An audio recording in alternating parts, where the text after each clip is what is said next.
Hello everyone! For today's video ay magluluto tayo ng masarap at masustansyang ulam na nasa ating paligid lamang. So ito ang ating mga ingredients. Kailangan natin ng sibuyas, tapos garlic, then yung tofu, then ground pork. Kahit anong klase ng pork, basta yung ground siya. Then yung ating kangkong. So kung meron kayong kangkong dyan sa inyong paligid, sa inyong likod ng bahay, so makamura po tayo. So ayan, ikakat na natin yung ating kangkong. Then piprito natin yung ating tofu.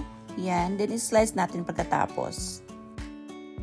Then sa ating pan or sa ating kawali, igigisa na natin yung ating garlic muna. So naglagay tayo ng oil, then garlic.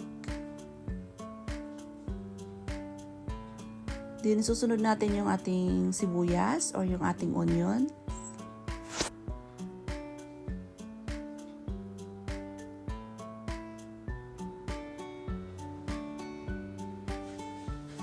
Then pagkatapos yung ating ground nga pork, giniling na karni. Depende sa inyo kung gaano kadami ang inyong ilalagay. Then lalagyan na natin siya ng soy sauce. Kaunti lang na soy sauce.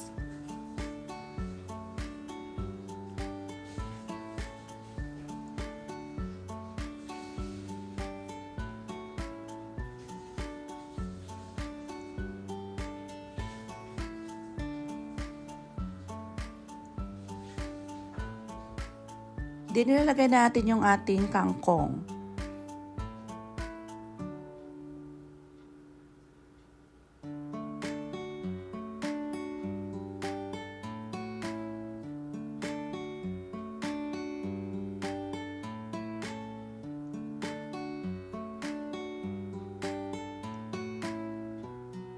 Nilagyan ko siya ng kaunting asin or salt.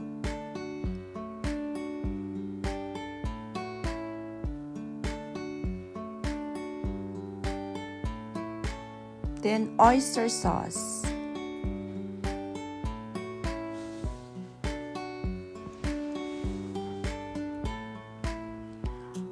Pagkatapos, ilalagay na natin yung ating pinirito na tofu.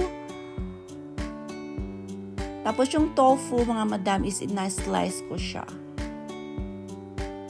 Pwedeng cubes, pwedeng pa medyo mahaba. Depende sa gusto nyong slice. So yan, halo-haluin lang natin hanggang ito ay maluto. So madali lang siyang lutuin yung ating yung kangkong.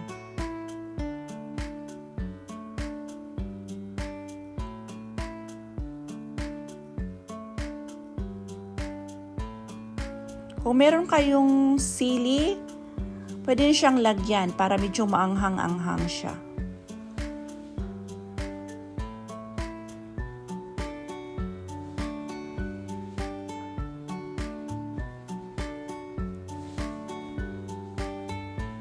So yan mga madam, tapos na po yung ating ulam na masarap at healthy pa siya. Kung nagustuhan niyo po yung aking recipe for today, paki-like and subscribe naman po ng ating channel para ma-update po kayo sa susunod nating mga video. Thank you very much. Bye. God bless everyone.